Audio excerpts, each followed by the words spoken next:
Muy buenas noches a todos.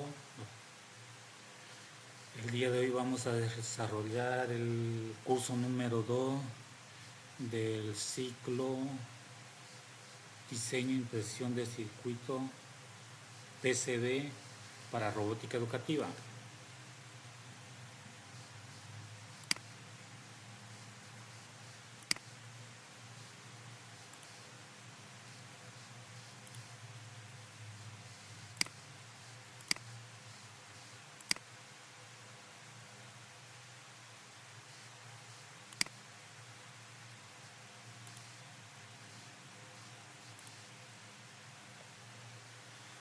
Este curso 2 es la introducción y simulación de circuitos electrónicos en entornos educativos.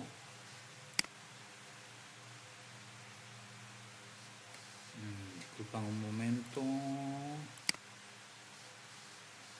Listo. Ya. En el diseño para PCB aplicado a la robótica educativa, el diseño de PCB es una etapa muy importante en la elaboración de un circuito de impreso PCB. Este proceso no puede iniciarse sin haber desarrollado previamente un esquemático funcional de circuito en un software de simulación. En nuestro caso vamos a utilizar el software de Proteus. Dicho esquemático constituye la base lógica y eléctrica sobre la cual se construirá el diseño físico de la placa. A partir de él se definirá el tamaño de la PCB, la disposición óptima de los componentes electrónicos, así como el ruteado de las pistas que interconectan dichos componentes. Lo que le explicaba en clase cuando desarrollamos la primera actividad de diseñar un circuito eléctrico, una instalación eléctrica de las casas. Ya.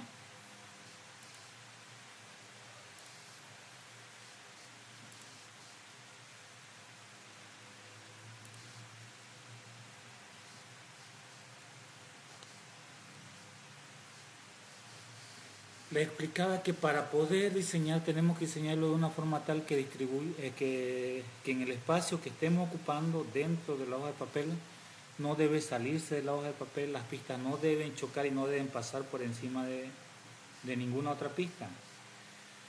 Todo debe coincidir perfectamente.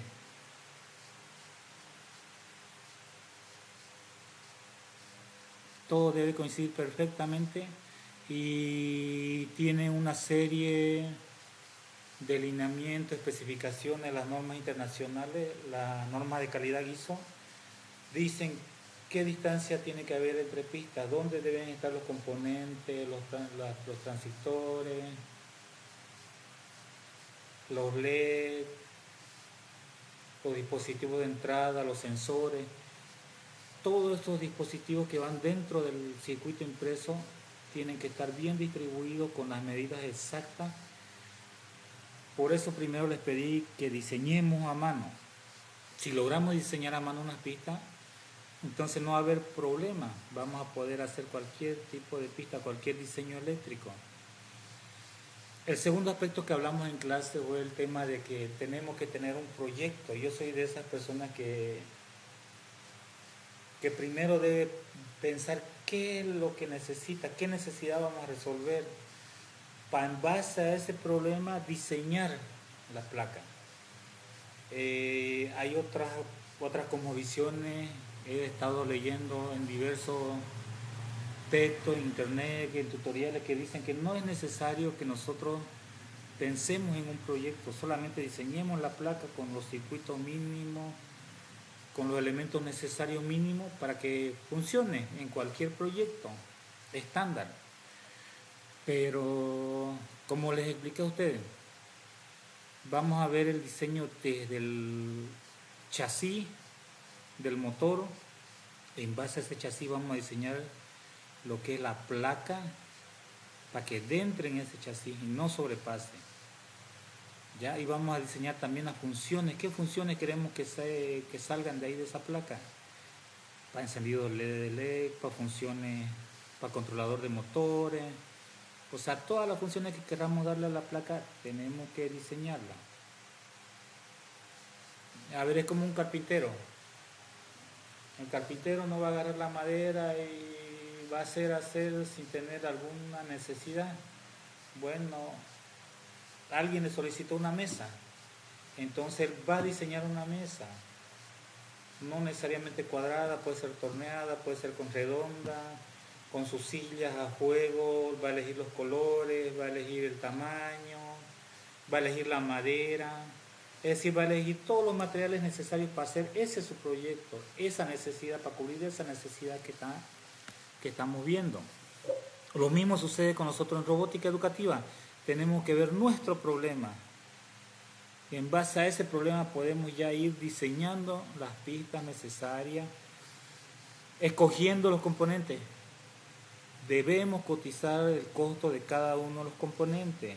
Como les dije, vamos a hacer nuestra propia placa para nuestros proyectos robóticos. Entonces es necesario que tengamos nuestra propia placa.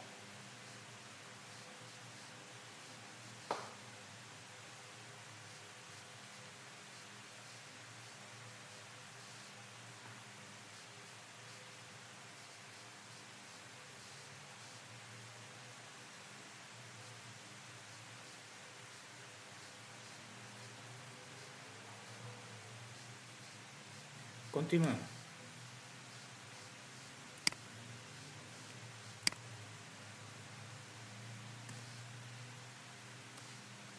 ¿Listo? Existen normativas y principios básicos para el diseño de PCB, como ya les había dicho, tenemos que respetar la normativa. Esta normativa nos dice, un momento por favor,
ya.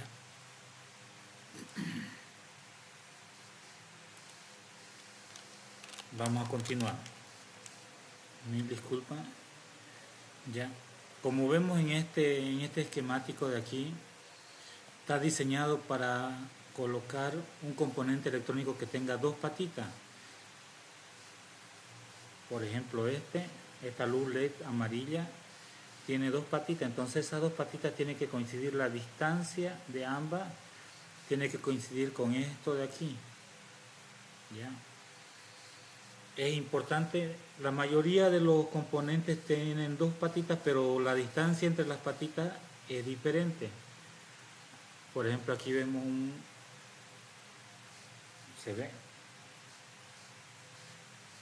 la distancia de aquí es más de un dedo para soldarla dentro de los componentes.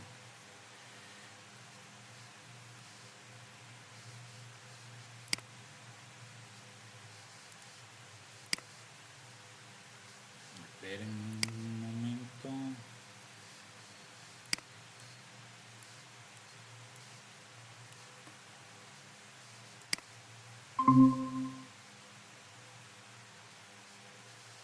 Buenas noches, le dicen Ronald.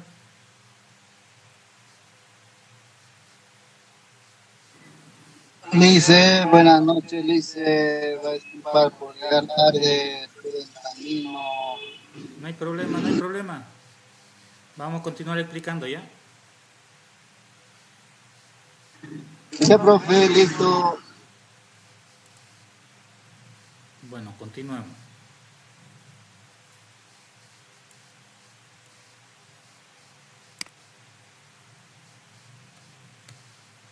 Entonces les decía que para cada componente existe especificaciones diferentes, tamaños diferentes,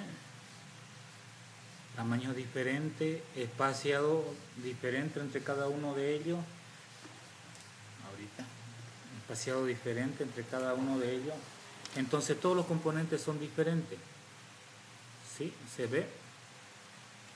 Por ejemplo, este componente de aquí tiene mucho más espaciado, entonces los espacios entre los dos huequitos debe ser diferente. Como también hay, aquí vamos a abrir uno,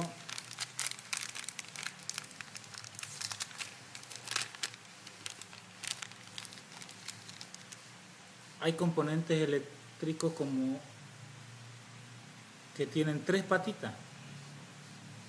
Aquí vemos una, dos, tres, entonces las tres tenemos que soldarlas.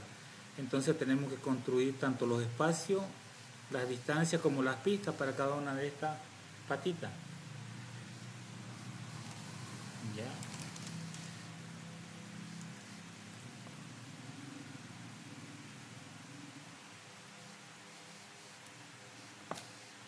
Por ejemplo, tenemos este sensor tiene cuatro patitas, 1, 2, 3, 4, cada uno con su función específica. Entonces, si queremos colocar espacio para un sensor dentro de nuestra placa, tenemos que colocarle estas pistas necesariamente. ¿Ya? Y por último, por ejemplo, tenemos, si queremos utilizar Bluetooth,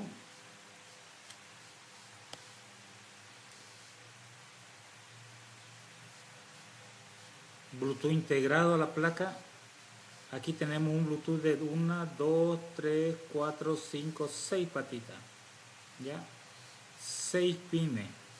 Cada uno tiene que tener su pista independiente, sus conexiones respectivas y su funcionamiento.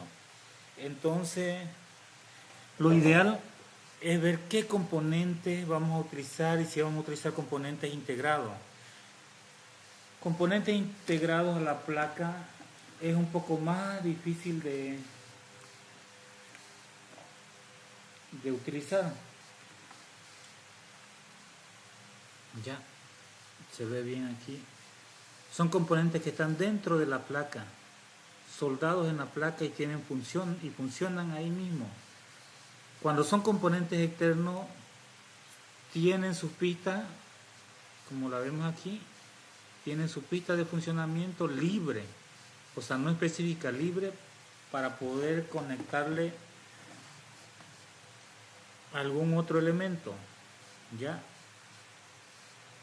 Para hacer la conexión de puente. Entonces, eso es lo primero que tenemos que pensar en nuestra placa. ¿Qué es lo que queremos hacer? ¿Cómo la queremos diseñar? ¿Cuál va a ser su funcionamiento? Continuamos con esta. Por ejemplo, vemos aquí en este ejemplo de diseño de circuito eléctrico, la primera tarea que les di precisamente era diseñar estos circuitos. Les dije que ninguna de las pistas se tope, que ninguna choque o atraviese directamente por encima de la pista. Teníamos que crear un diseño, no importa en forma de laberinto, pero el diseño tenía que tener todas las pistas libres, sin chocarse entre sí, y que tenga espacio para cada uno de los componentes. En el primer trabajo, ¿se acuerdan que le pedí que elaboren 3 ventiladores, 3 enchufes, una televisión y 3 focos LED? ¿Ya? Entonces, todo ese espacio teníamos que haberlo distribuido aquí. Me acuerdo sus dibujos, algunos hicieron esquemáticos profesionales, eléctricos, pero no distribuidos, o sea, no tomaron el concepto de distribuirle las pistas, de diseñarle las pistas para que funcione cada una de forma independiente, pero también interconectada entre sí. Lo que tanto les decía, todo tiene que ser independiente, todos los circuitos tienen que ser independiente. Por aquí le conecto una luz LED, aquí le conecto un sensor, aquí le puedo conectar un transistor, una resistencia, ¿ya? O sea, para que todo esto funcione correctamente. Otra cosa, la distribución de los componentes no deben estar amontonados en un solo lado. Vuelvo a repetir, ¿ya? No vamos a hacer que todos los componentes electrónicos estén en este lado, en el lado derecho, y que las pistas solo vengan desde el lado izquierdo. Todo tiene que estar distribuido uniformemente. Tenemos que pensar en el tamaño de los componentes. Aquí vemos, por ejemplo, este está diseñado para componentes mucho más grandes. Puede ser una resistencia, un capacitor,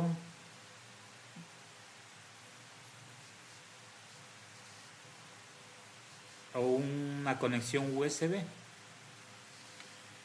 Este, por el contrario, está hecho para tamaño mediano. Puede ser un capacitor también. Y esto está hecho para pines de conexión.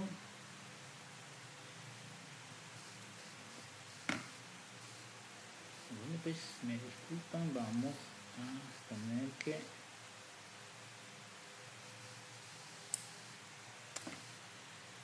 Ya.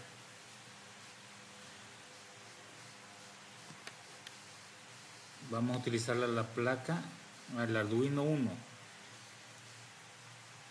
Conexión USB. Alimentación eléctrica y todos sus pines. Estos pines son de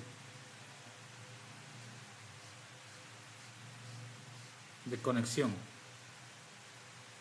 Aquí, a ver, ahí, pines de conexión. Arriba también tiene sus pines de conexión, abajo también. Todos los componentes eléctricos están distribuidos, ya.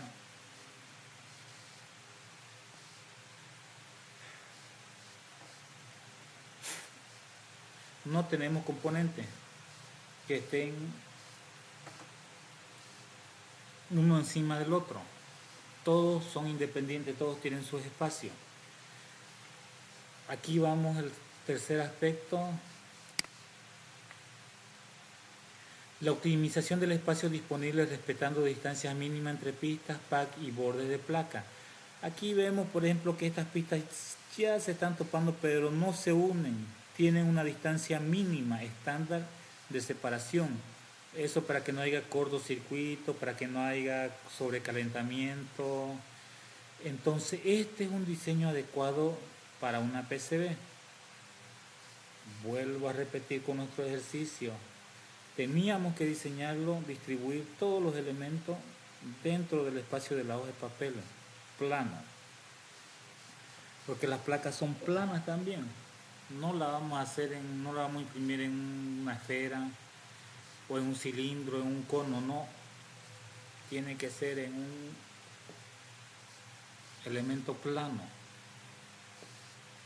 vamos a imprimir de solo de una sola cara.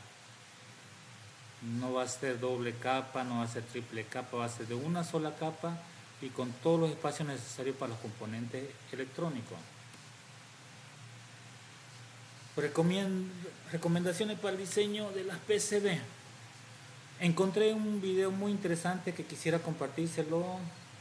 No tiene mucha duración. Ya lo descargué, se lo voy a compartir. Vamos a mirarlo ese video, por favor.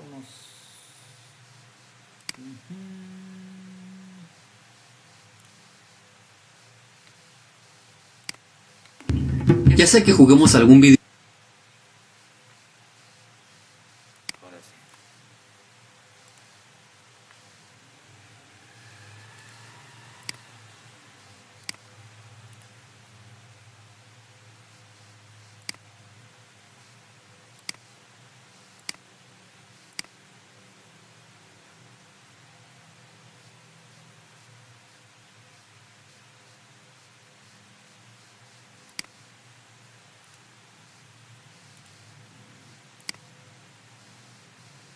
Videojuego, practiquemos algún deporte o cualquier actividad que se te venga a la mente, debemos seguir ciertas reglas.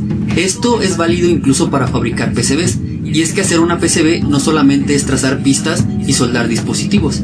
Claro que lo puedes hacer para proyectos personales, sin embargo, si quieres hacerlo un poco más profesional o más formal, necesitas seguir ciertas reglas.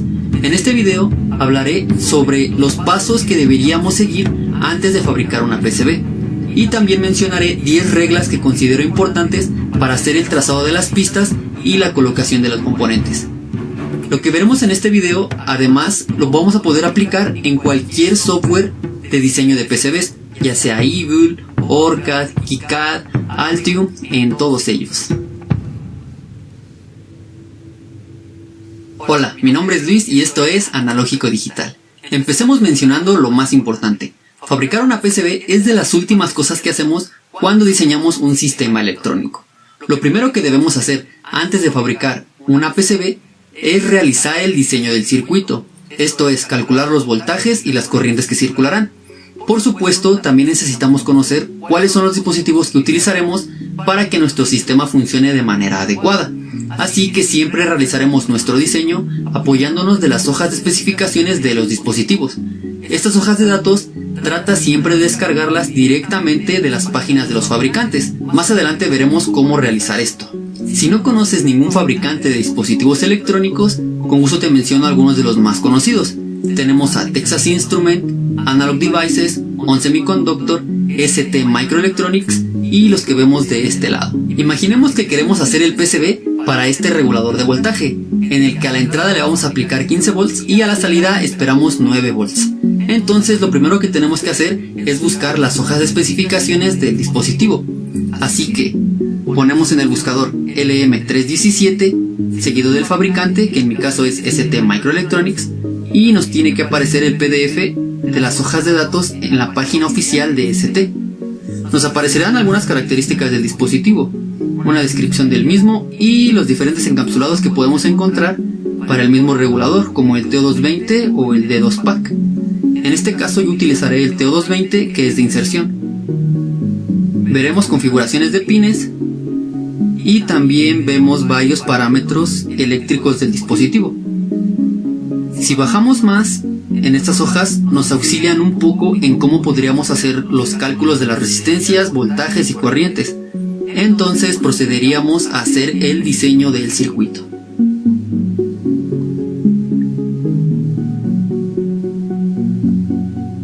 Como podemos ver, además del regulador necesitamos un par de resistores y un capacitor electrolítico. Entonces vamos y buscamos capacitores y resistores con las características del diseño. Te recomiendo que hagas estas búsquedas en páginas de vendedores como DigiKey, Newark o Mouser. Entonces vamos a hacer la búsqueda de un resistor. Me aseguro que además de encontrar las características que necesito, sea de un buen precio y guardo sus hojas de datos. Una vez que realizamos el diseño apoyándonos en las hojas de datos, el segundo paso es realizar una simulación para comprobar que nuestro circuito está funcionando de acuerdo a lo que diseñamos.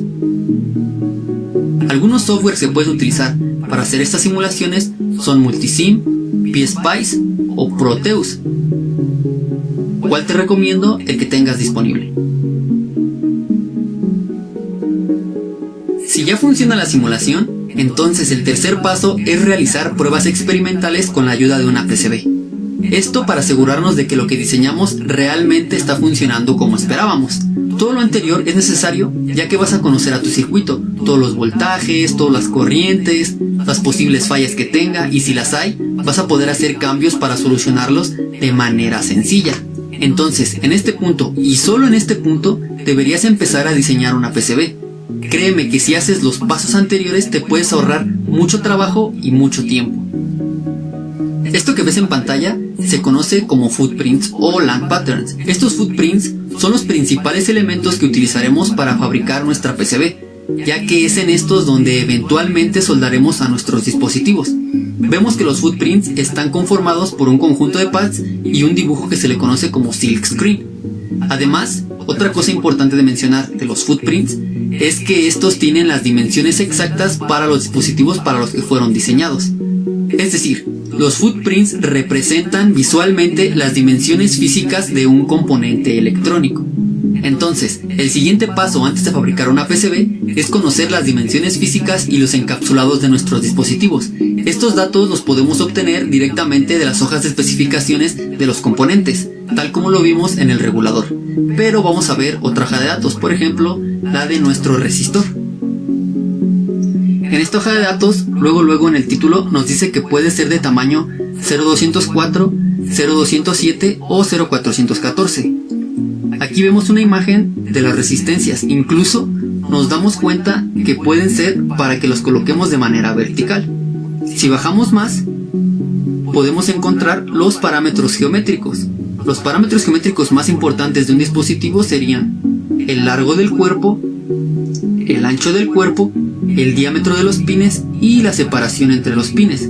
Entonces aquí observamos que de las de tamaño 0207, que son las que yo tengo, tienen estas dimensiones. Y vemos que la separación entre pines es de 10 milímetros.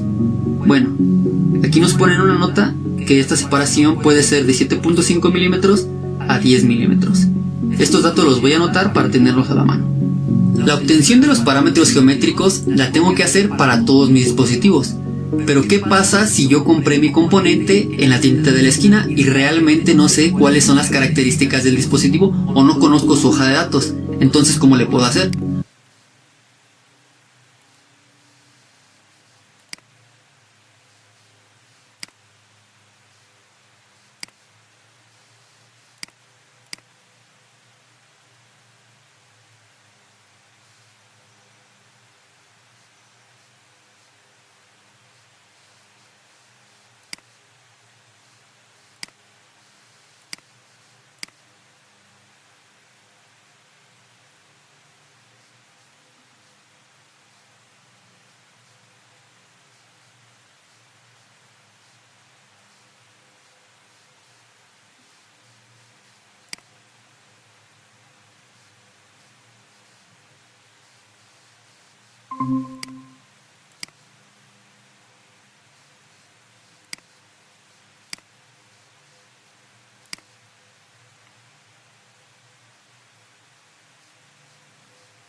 Van a disculpar, la conexión a internet está pésima. Vamos a continuar ya.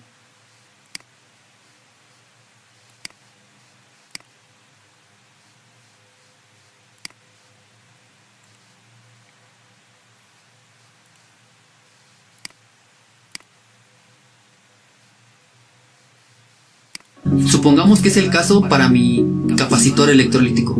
Entonces lo que tendré que hacer es medirlo y obtener por lo menos dos parámetros, que serían el ancho del dispositivo y la separación entre los pines. En este caso, para este capacitor, tengo unas medidas de 2 milímetros de separación y 5 milímetros de diámetro. Entonces estos valores también los voy a anotar para tenerlos a la mano.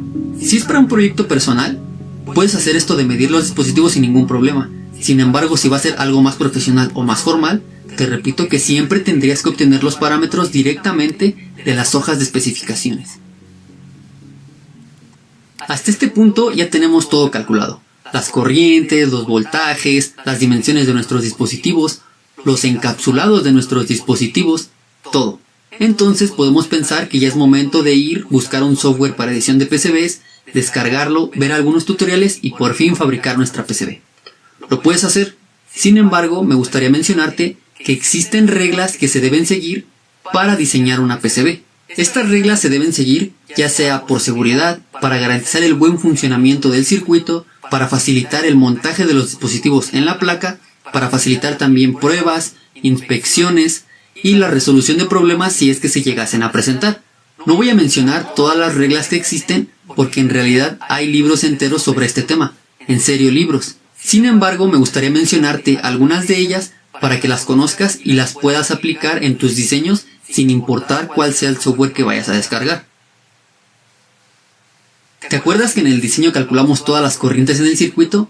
Bueno, pues aquí las vamos a volver a utilizar, ya que la primera regla nos dice que las pistas deben tener el ancho suficiente para soportar la corriente que circulará a través de ellas. El ancho de las pistas se puede obtener con esta expresión. Para facilitarte un poco el trabajo, hice una tabla basándome en esa expresión. Aquí la tienes. Entonces, lo que debemos hacer es buscar la corriente que circulará por nuestra pista. Por ejemplo, esta de 5.73 mA, que es una corriente muy pequeña. Me voy a la tabla y la busco. Si no la encuentro, puedo utilizar la ecuación o seleccionar el valor superior inmediato, que en este caso sería 200 mA o 0.2 amperes. Y en ese renglón encontraremos el ancho mínimo que debe tener la pista. ¿Por qué hay 3 columnas? Si nos vamos hasta arriba, vemos que hay 3 valores de temperatura. Estos valores nos dicen el máximo incremento de temperatura permitido en la pista. Por ejemplo, si seleccionamos 0.068 milímetros de ancho, la pista tendrá un incremento de temperatura máximo de 10 grados Celsius por encima de la temperatura ambiente. Para un ancho de 0.046 milímetros, tendríamos un incremento de temperatura máximo de 20 grados Celsius. Y para 0.036 milímetros, un incremento de 30 grados Celsius. Si me preguntas cuál elegir, yo seleccionaría la de 10 grados Celsius por encima de la temperatura ambiente. Sin embargo, esto va a depender de tu diseño. Algo que me gustaría mencionar es que no es necesario que dejes el valor exacto de la pista. De hecho, se recomienda que dejes una tolerancia de un 20% mínimo por encima del valor calculado. Por ejemplo, si yo tuviera una corriente de 1 ampere, le aumento un 20% y tendría entonces 1.2 amperes. Así que seleccionaría el ancho correspondiente a esa corriente, que en este caso podría ser 0.8 milímetros. Otro consejo es que para que no estés poniendo muchas pistas de diferentes anchos, lo que puedes hacer es identificar la corriente máxima que circulará en tu circuito y poner todas las pistas para el ancho correspondiente a esa corriente. Por ejemplo, si tienes estas corrientes de 100 mA, 200 mA, 400 mA y 1 ampere, podríamos trazar todas las pistas para 1 ampere o bien hacer 2 grupos de pistas. Unas que sean para 400 mA, donde trazaríamos las de 100, 200 y 400 mA, y otras pistas para las de 1 ampere, siempre agregándoles un 20% de tolerancia. Me extendí un poco en esta regla, pero considero que era importante mencionar algunos detalles. Las siguientes reglas van a ser un poco más rápidas. Segunda regla. Las pistas deben tener una separación mínima entre ellas. Esto para evitar que se generen arcos eléctricos. La separación está dada en función de las diferencias de potencial entre las pistas y la podemos obtener de acuerdo a alguna tabla como esta de aquí. En la primera columna vemos las diferencias de potencial que pueden estar dadas en voltaje de corriente directa o en volts pico pico. Las otras 3 columnas nos dirán la separación mínima dependiendo de cómo son las pistas, ya sean en una capa interna,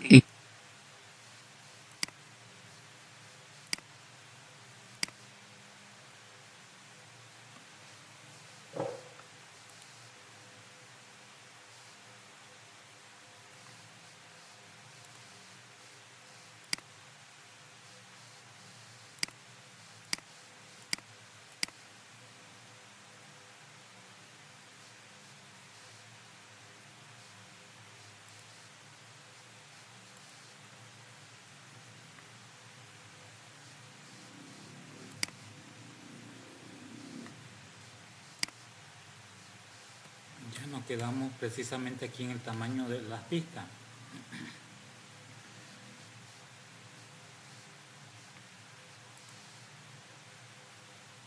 Esperen un momento por favor. Vamos a ver.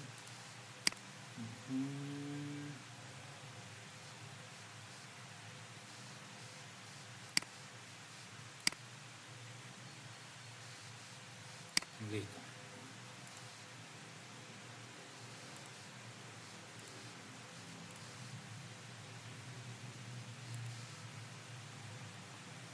Ya volvemos al tema de la pista.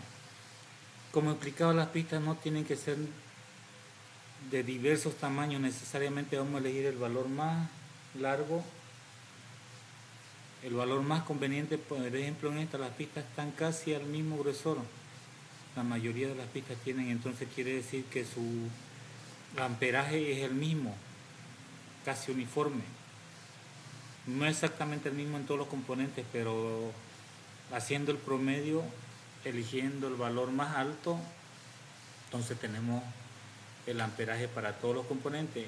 Por el contrario, en estas pistas de aquí vemos, por ejemplo, que tenemos pistas más anchas aquí, ya. En esta parte de aquí tenemos pistas más anchas. Eso nos dice que el amperaje es mucho mayor, va a soportar mayor amperaje, mayor cantidad de calor, y estas son pistas más delgadas. Vuelvo a decir, tienen un mínimo de distancia entre pistas. Aunque aquí parece que están todas, voy a agrandarla un poquito más.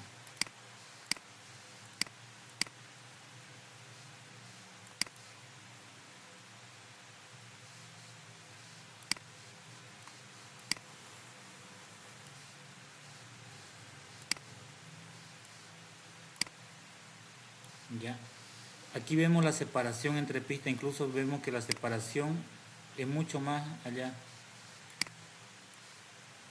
En la primera pista tiene más separación que en la segunda y tercera pista, tiene mayor separación. Aquí también vemos, por ejemplo, que aquí los pines parecen unirse, pero no se unen. Tienen su separación respectiva entre cada uno y tiene la misma distribución. Ya. Lo que les mostraba, tienen que tener la misma distribución para que tenga el mismo funcionamiento, el óptimo funcionamiento. Ya, los pines de conexión.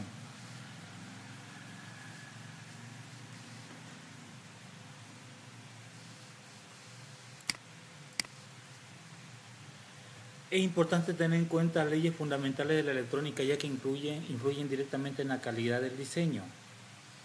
Lo que les decía cuando estábamos en clase, no queremos que nuestros diseños sean artesanales, no esté en la categoría de casero o en la categoría de amateur. Tratemos de cumplir con todas las especificaciones internacionales para que sea considerada nuestra pista de muy buena calidad, eficiente.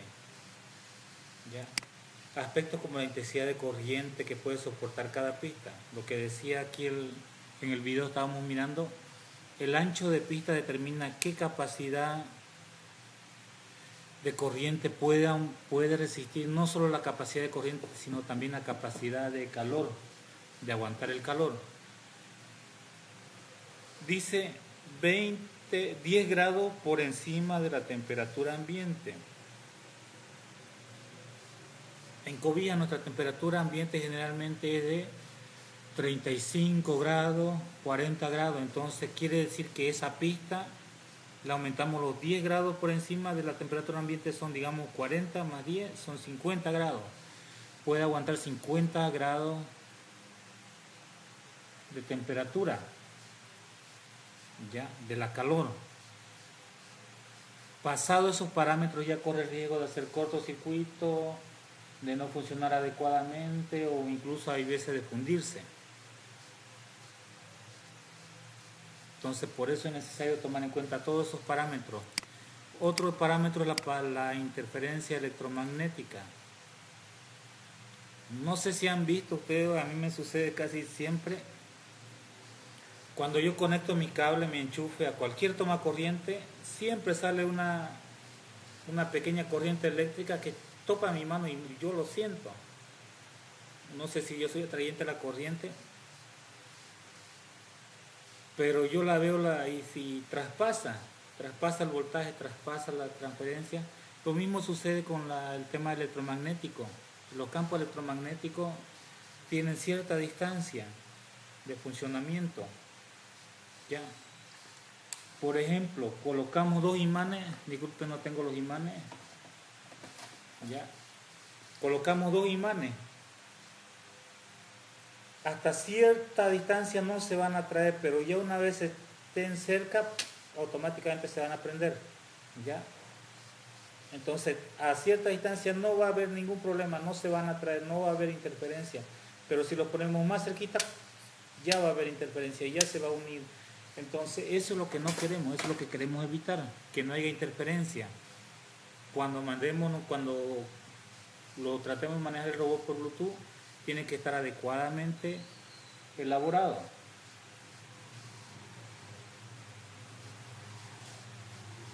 Asimismo, es recomendable incluso en entornos educativos seguir las directrices de normas internacionales como las establecidas por el IPC, Instituto for Printing Circuito, el Instituto para la Impresión de Circuito. Ya. Es lo que les decía en clase. Tenemos que diseñar todo para que nuestros estudiantes lo comprendan, aprendan el funcionamiento, sepan para qué elemento va a ir en cada lugar dibujado en la pista. Y no porque lo estemos haciendo con estudiantes lo vamos a hacer de mala calidad, tenemos que hacerlo de muy buena calidad. Mi recomendación siempre es apuntar al mejor, hacerlo lo mejor posible para nosotros. Ya. Es cierto que no lo vamos a lograr a la primera, bien cierto, estoy de acuerdo. Vamos a quemar varias placas, vamos a fregar varias placas, pero de una vez diseñémoslo de manera profesional, con todas las especificaciones técnicas necesarias para que tenga un buen funcionamiento. Muchas veces me ha sucedido diseño placa, no salen como yo quiero, no funcionan, tengo que volver a hacerla, mejorando, viendo en qué estábamos fallando, pero siempre tratando de tener los componentes, las especificaciones técnicas.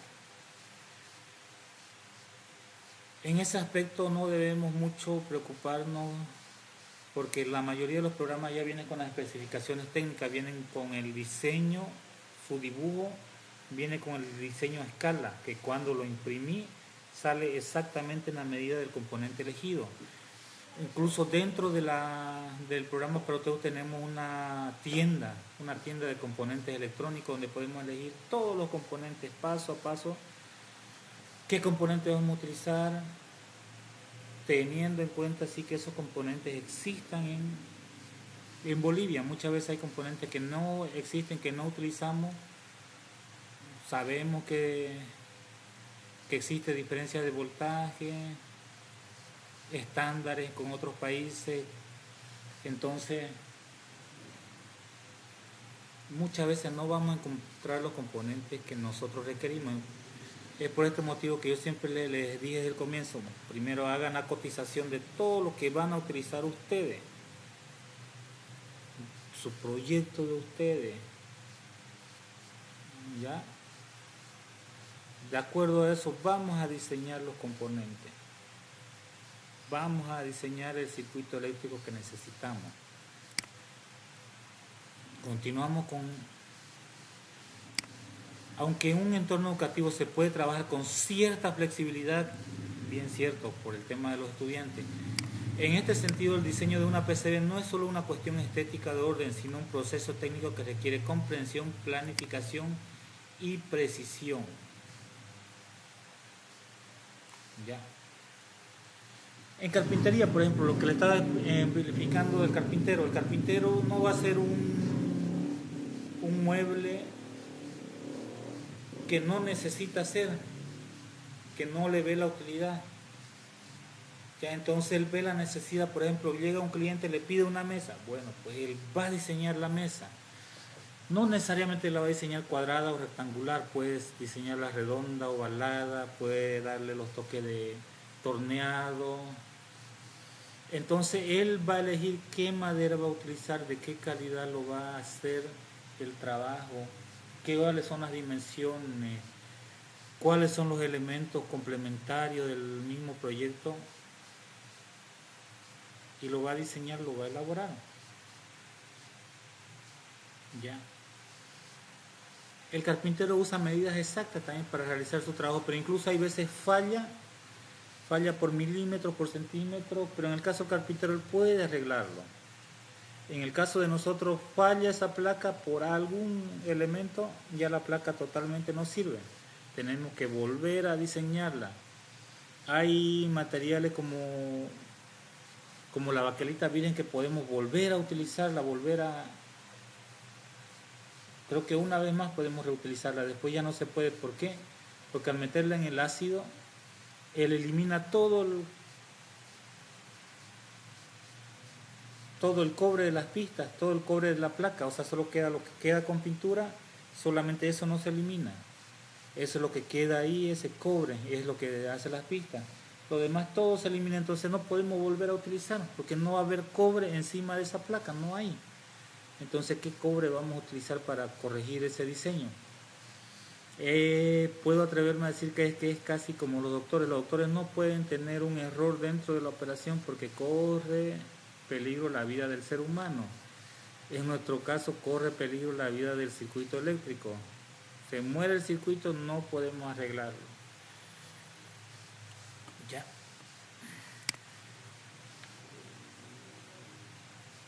Las normas internacionales para el diseño de circuitos PCB. En el mundo de la electrónica y especialmente en el diseño de placas de circuitos impresos, es fundamental tener en cuenta ciertas normas o estándares técnicos que guían y regulan la manera correcta de diseñar, fabricar, ensamblar e inspeccionar productos electrónicos. Estas normas están respaldadas por la ciencia, la tecnología y la experiencia del sector y son aprobadas por organismos nacionales e internacionales reconocidos.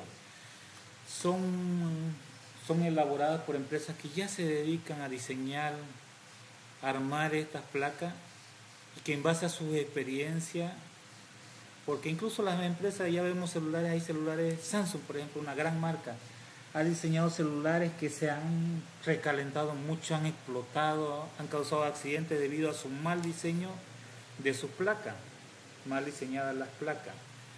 Incluso vemos también otros celulares, por ejemplo, que son muy hermosos, que tienen supuestamente cámara de última generación. Por aquí, por afuera, tienen 3 cámaras, pero la destapamos por dentro, solo tiene una sola camarita. ¿Ya? Entonces, las grandes empresas también fallan. Entonces, en base a ese error que han cometido, van corrigiendo los circuitos y se van haciendo normas estándares. Estándar quiere decir algo que ya ha sido probado y que funciona adecuadamente a nivel mundial, por eso se le llama estándares de calidad. Ya han sido comprobados varias veces y ya no hay opción de error. Si uno utiliza esos estándares ya no hay opción de error. En el diseño, en la impresión, todo va a salir casi perfecto. Nunca se logra la perfección, pero tenemos que centrarnos a lograr eso.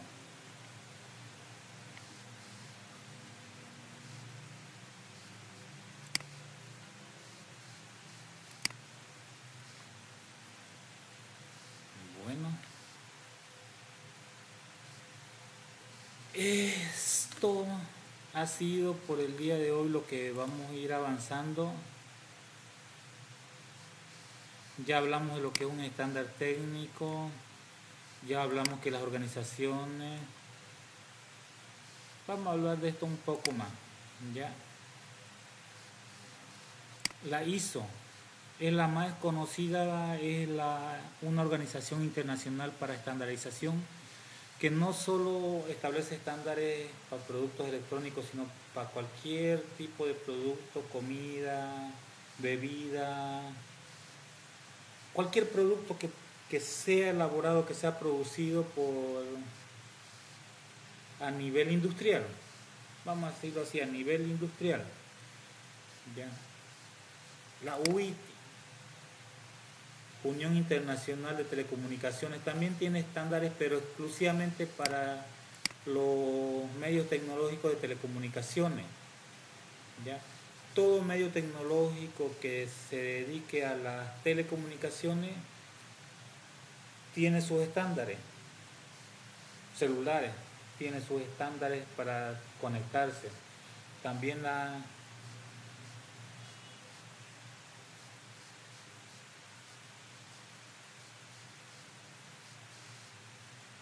un momento, disculpen.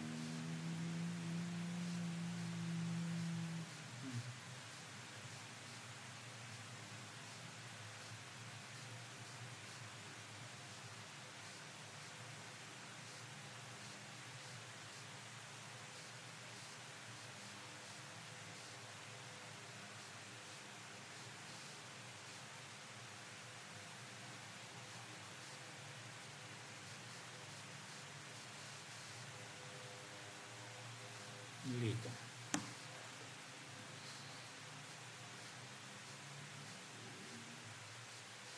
Decíamos que esta empresa se dedica a regular el tema de los estándares en aparatos tecnológicos de telecomunicaciones, celulares, computadoras, antenas, radio, televisora, o sea, todo lo que, satélite, todo lo que tenga que ver con la comunicación.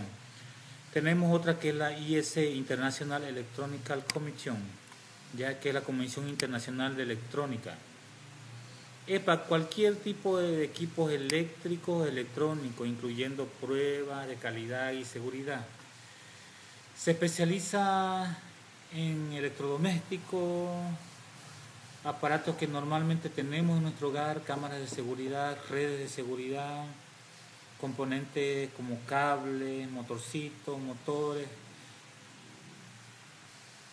Ya. Se encarga esta empresa exclusivamente de probarlo, de hacer las pruebas de cada uno de los elementos y determinar la calidad, las capacidades máximas, las mínimas, el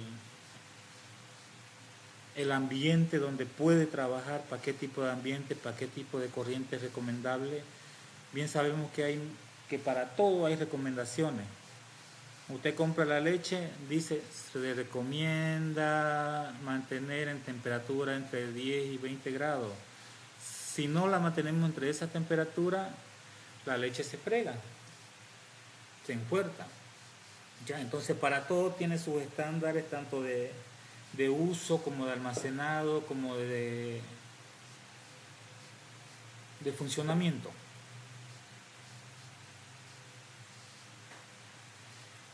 Tenemos la IPC, Asociación Connecting Electrónico Industria. Se especializa en establecer normas específicas para el diseño de manufactura, ensamble de placas electrónicas bases PCB. Ya. Esta se encarga de establecer normas específicas para diseñar cualquier PCB, no necesariamente en el área de robótica, sino para cualquier placa que se utilice en cualquier electrodoméstico a nivel mundial. Ya es una asociación global fundada en 1557 que reúne diseñadores, fabricantes, ensambladores, instituciones educativas y organismos gubernamentales involucrados en la industria electrónica. ¿Ya?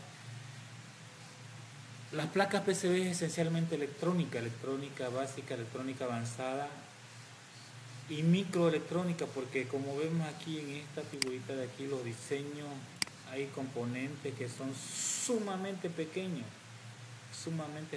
que vienen dentro de los circuitos integrados. Esta placa, por ejemplo, puede ser mínimamente de una computadora, ya, porque tenemos procesadores, tenemos más componentes electrónicos y tenemos componentes resistores en miniatura.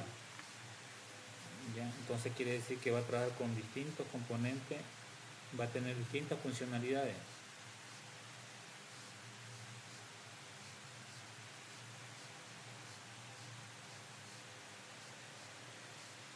Es no obligatorio usar las normas para las IPC. No es obligatorio en todos los casos, en realidad su aplicación es voluntaria. Sin embargo, su uso trae consigo una serie de beneficios que impactan directamente en la calidad, fiabilidad y durabilidad de los productos electrónicos. Lo que les decía, no es obligatorio que ustedes sigan estándares internacionales, pero es lo más recomendable para que su placa sea de muy buena calidad. Ya. Es muy recomendable, altamente recomendable para que su placa sea de alta calidad, o sea, una muy buena placa. ¿Listo? Ahora vamos con las normas IP 2220 PCB de zinc, diseñada para el diseño de placas electrónicas PCB. Están dirigidas a cualquier persona que diseñe, mejore o enseñe sobre PCB, así como a consultores en electrónica. Es una familia de normas específicas para el diseño de PCB, diseño de circuitos impresos, diseño de placas rígidas, placas flexibles, rígido flexible, para PC de escritorio, para módulos multichip orgánicos, para placas con interconexión de alta calidad. Vamos a dar de ejemplo en Bolivia. En Bolivia últimamente se le dio por diseñar placas, computadoras completas. Ahí tenemos las Kipu, las Kurmi, ¿ya? Entonces ellos, para que su producto sea de calidad y sea aceptado y tenga buen funcionamiento y por lo menos un año de garantía, tiene que seguir estas normas IPCP 2220 para PC de escritorio, para módulos multichip, o sea, todo esto para diseño de sus placas. Entonces, cuando un producto, un fabricante sigue las normas de calidad, su producto pues va a ser muy bueno, va a ser garantizado su funcionamiento y su durabilidad de por lo menos un año, que la mayoría de los electrodomésticos en la actualidad garantizan un año.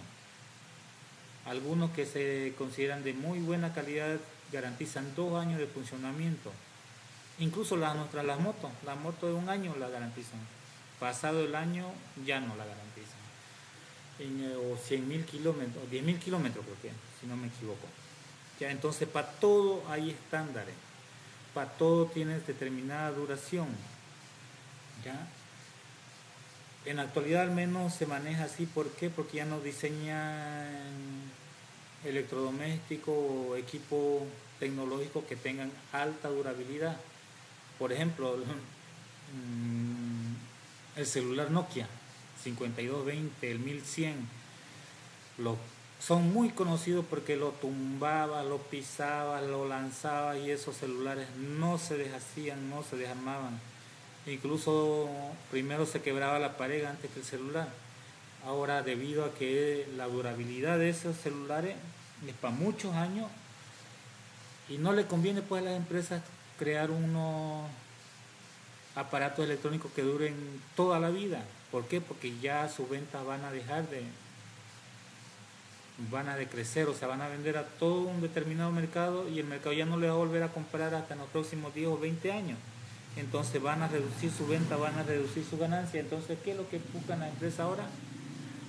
Vender productos electrónicos que tengan cierta duración, de buena calidad, pero con una duración determinada, y agarrar y venderlo con esa garantía de duración de un año. Vemos el IPC T50, términos y definiciones, el diccionario técnico oficial para toda la industria electrónica, útil para comprender los términos relacionados con interconexiones, PCB y empaquetados electrónicos. Esto lo van a buscar por favor en en internet y lo van a descargar, lo vamos a leer en las clases presenciales, lo vamos a analizar. ¿Listo?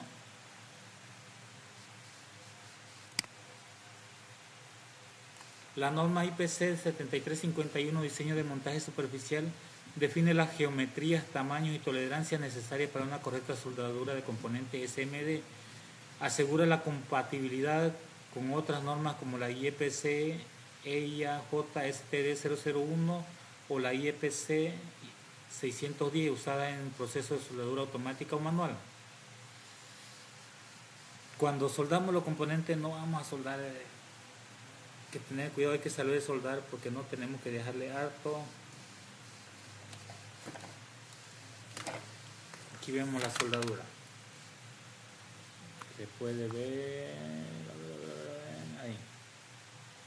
La soldadura, si ustedes la ven ahí, tiene su determinado tamaño, determinada área y cantidad también para que sea adecuado el funcionamiento. No vamos a hacer soldadura que sobrepasen ese tamaño, que cubran todos los demás elementos, no. Las soldaduras también tienen sus especificaciones.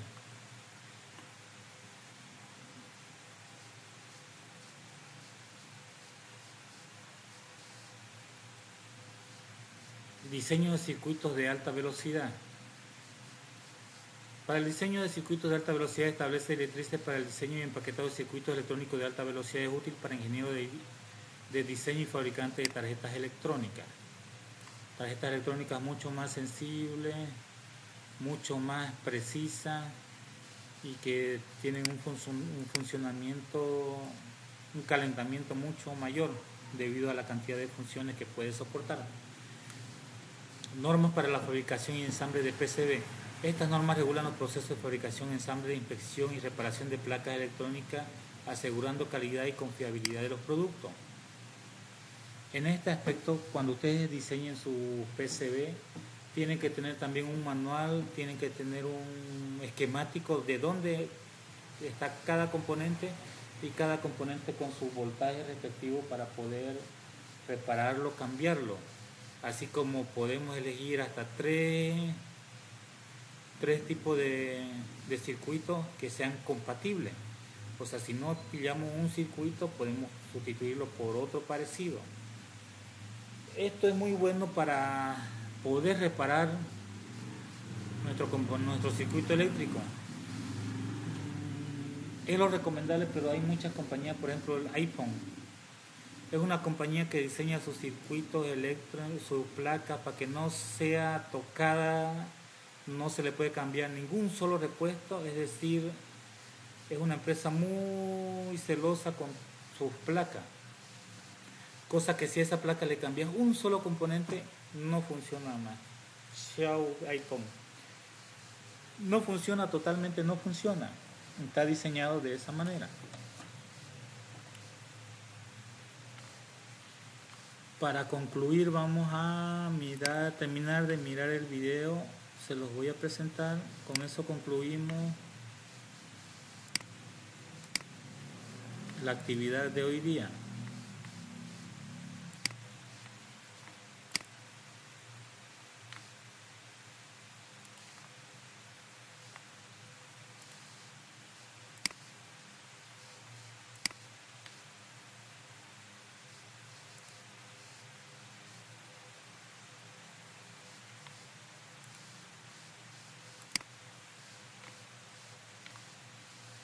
En capas internas sin ningún recubrimiento o en capas externas con mascarillas anti-solder.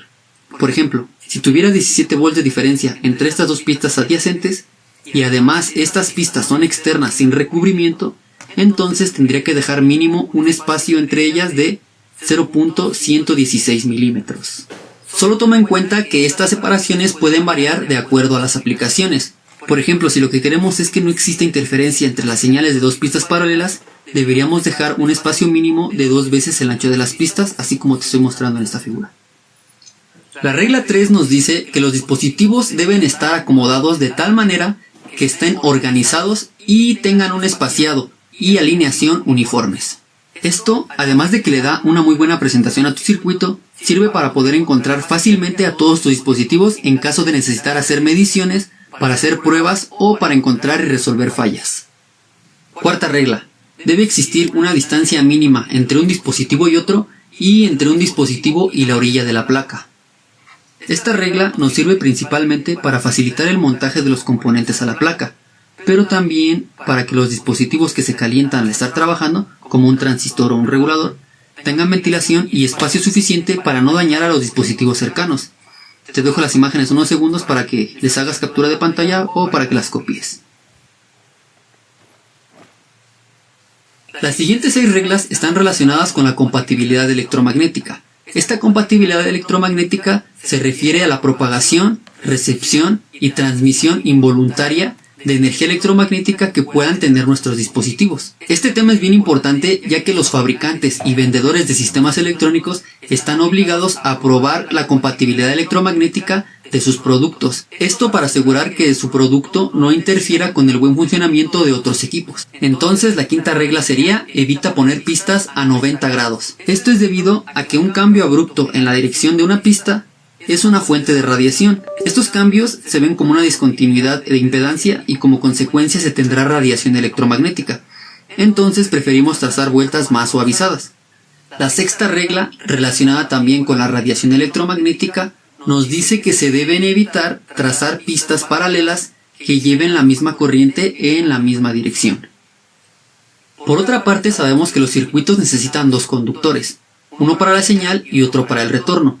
La séptima regla nos dice que tratemos de evitar lazos o loops de corriente, es decir, las líneas de señal y retorno deben ir cercanas una a la otra, ya que la interferencia electromagnética será proporcional al área del lazo o loop. Si queremos minimizar más esta área, la octava regla nos dice que en la medida de lo posible utilicemos planos de tierra. Un plano de tierra es una superficie de cobre que está al mismo potencial, en este caso a tierra. Este plano debería ser toda una capa interna en las PCBs multicapas. En las PCBs de una o dos caras también las podemos hacer, pero ya no serían la capa completa. Al utilizar un plano de tierra estaremos asegurando la ruta de retorno más pequeña, ya que la corriente circulará por el camino con una menor impedancia. La novena regla nos dice que tracemos pistas cortas, ya que si queremos mantener las áreas de lazos pequeñas, entonces también deberíamos colocar los dispositivos de tal forma que se tenga una longitud de trayectoria pequeña. Es decir, vamos a tratar de hacer nuestra PCB lo más compacta posible. Sin embargo, la última regla nos dice que cuidemos a las señales de reloj, que cuidemos a las señales de alta frecuencia, ya que estas señales suelen ser una fuente primaria de radiación electromagnética. Entonces los dispositivos de reloj deben estar agrupados en una región de la placa alejada de los otros dispositivos. Si puedes agrupar por bloques funcionales, mucho mejor. Por ejemplo, en un lado de la placa todo lo relacionado a circuitos digitales, en otro lado lo relacionado a electrónica de potencia, otro espacio exclusivo para generación de voltajes, en fin, todo separado. Hay muchas otras reglas relacionadas a la compatibilidad electromagnética. Sin embargo, tendrías que checar cuáles de ellas te sirven para tu diseño, ya que estas reglas no están hechas para seguirse como una receta de cocina, sino que cada caso o cada diseño tendrá sus particularidades. En la descripción te voy a dejar unos enlaces en donde puedes obtener más información al respecto. Esta información es gratuita, proporcionada por los fabricantes de dispositivos. Entonces ya vimos que hacer una PCB no solamente es trazar layouts y soldar dispositivos. Claro que se puede hacer para proyectos personales. Sin embargo, si quieres hacer algo un poco más profesional o más formal, sí requerirías seguir por lo menos las reglas que mencionamos. Además, todo lo que vimos en este video lo vas a poder aplicar en cualquier software de diseño de PCBs, ya sea Eagle, OrCAD, KiCad, cualquiera de ellos. Entonces ahora sí, a descargar software y ver tutoriales. Hasta la próxima.